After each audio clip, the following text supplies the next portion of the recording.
শব্দবাজির প্রতিবাদ করায় মার শ্লীলতাহানি। সোনারপুরে ফের আক্রান্ত প্রতিবাদী। রাত 10টার পরও দেদার শব্দবাজি প্রতিবেশীর। বাড়ির সামনে শব্দবাজি ফাটানোর প্রতিবাদী যুবককে রাস্তায় ফেলে বেধড়ক মার। স্বামীকে বাঁচাতে গেলে স্ত্রীর শ্লীলতাহানির অভিযোগ। থানায় অভিযোগ জানালে ধর্ষণের হুমকি। ঘটনায় এখনো পর্যন্ত গ্রেফতার এক। গত মঙ্গলবারও সোনারপুরে প্রতিবাদী খুন। মণ্ডপে বক্স বাজাতে রাজি না হওয়ায় খুন। 3 দিনের মধ্যে সোনারপুরে ফের আক্রান্ত প্রতিবাদী। আমাদের ইলেকট্রিক স্কুটিটা বাইরে দাঁড় করানো ছিল, গাড়িটা সরানোর জন্য প্রথমত গেছিল। বলেছে যে এখানে ফাটিও না, এখানে গাড়িটা তো দাঁড় করানো আছে। তো বলায় ওকে উল্টো পাল্টা তো বলে এবং ওকে উদ্দেশ্য করে চকলেট বোমটা ওর পায়ে ছুঁড়ে মারে এবং ওর পায়ে থেকে রক্ত বের হয়। তো আমি সেই জিনিসটা প্রতিবাদ করাতে পলি চক্রবর্তী এবং তার বাড়ির সদস্যরা আমার ওপরে চড়াও হয়। ওর জেঠু যিনি ছিলেন উনি নিজেকে পুলিশ বলে দাবি করছেন এবং বলছেন যে কোনো স্টেপ নিই আমাকে মারধরের পরে, তাহলে ওনারা দেখে নেবেন পরে এবং আমার বাড়িতে ছেলে ঢুকিয়ে দেওয়া হবে।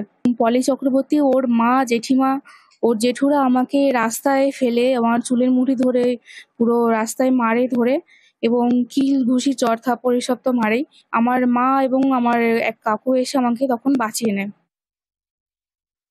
বাইরে ইলেকট্রিক স্কুটিটা চার্জ দিচ্ছিল, এবার আমি বাইরে গেছি স্কুটিটা তুলতে, কারণ যেহেতু চার্জ হচ্ছে ইলেকট্রিক্যাল জিনিস, একটা স্পার্কেই তো গাড়িটা আগুন ধরে যেতে পারে। গাড়ির সামনে একটু ময়লা পড়েছিল, তো সেই জন্য আমি কি করেছি, ওখানে কল আছে, কল থেকে হালকা করে কাপড়টা ভিজিয়ে ওখানে মুছতে যাবো। হঠাৎ করে আমাকে এসে বলছে এখানে দাঁড়িয়ে আছো কেন? আমি বলছি তা আমি দাঁড়াতে পারি না এখানে, এটা কি ধরনের কথা আপনারা বলছেন? তখন বলে দেখো ওখানে বোম ফোম ফাটাচ্ছি, যদি বোমা টোমা লাগে তাহলে কিন্তু আমরা এর কোনো দায়ী নেবো না। পরে একটা বোমা ছুড়লো, আমার পায়ে পুরো এসে লাগলো, পায়ে ফোসকা পড়ে গেছে, আমার এখনো দাগ আছে।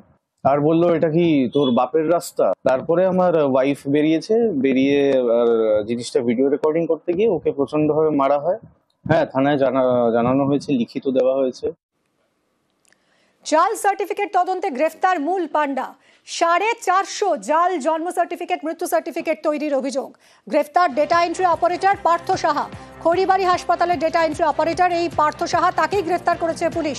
কথা বলবো বিশ্বজিতের সঙ্গে। বিশ্বজিৎ, কোথা থেকে কিভাবে গ্রেফতার হলো এই পার্থ সাহা? এ তো মূল অভিযুক্ত, এর আগে আরো একজন গ্রেফতার হয়েছিল। পুলিশ কি আরো কাউকে খুঁজছে? দেখো, পুলিশের খাতায় আরো বেশ কয়েকজনের নাম উল্লেখ রয়েছে। যেহেতু এর আগে এই পার্থ সাহার সহযোগী নবজিৎ গুহকে পুলিশ গ্রেপ্তার করেছিল এবং তাকে তদন্ত করছে এবং তার কাছ থেকে বেশ কিছু নাম উঠে এসেছে যারা মূলত এই জাল জন্ম মৃত্যু সার্টিফিকেট চক্রের সঙ্গে জড়িত। তবে দীর্ঘদিন ধরে গা ঢাকা দিয়েছিলেন এই ঘটনার যিনি অন্যতম কারিগর হিসেবে নাম উঠে আসছে সেই পার্থ সাহা, যাকে মূলত নেপালের খোঁজ পায় পুলিশ এবং নেপালে তদন্ত করতে গিয়ে এই ধৃত পার্থ সাহা তিনি কিন্তু বিহারে পলায়ন করার সুযোগ নিচ্ছিলেন। সেই সময় খড়িবাড়ি ডাঙ্গুজোর এলাকা থেকে এই পার্থ সাহাকে গ্রেপ্তার করা হয় এবং পার্থ সাহাকে আজ শিলিগুড়ি মহকুমা আদালতে নিয়ে 5 দিনের রিমান্ড চেয়েছে পুলিশ।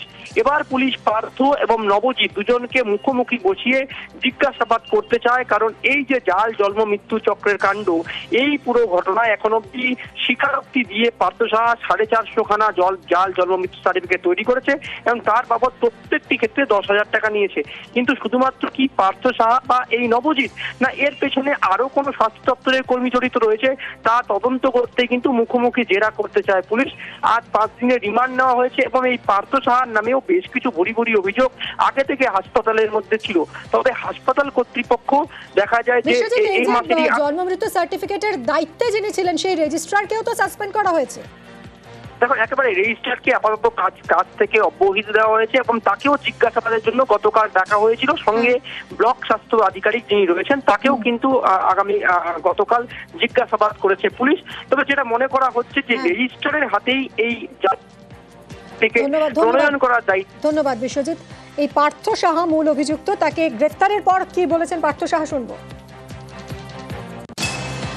পার্থ, তোমাকে কি ফাঁসানো হয়েছে?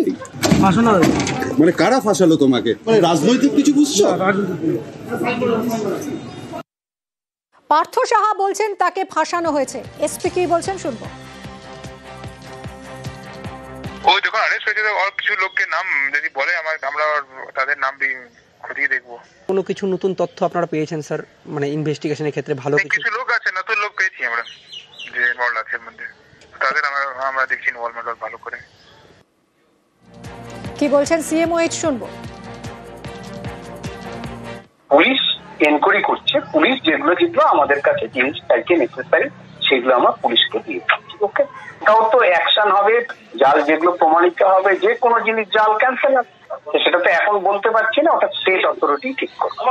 আমরা তো তদন্ত ওইভাবে যা করার করে তো আমরা পাঠিয়ে দিয়েছি, এখন তো এটা লয়ের আন্ডারে আছে, পুলিশ এটা করছে।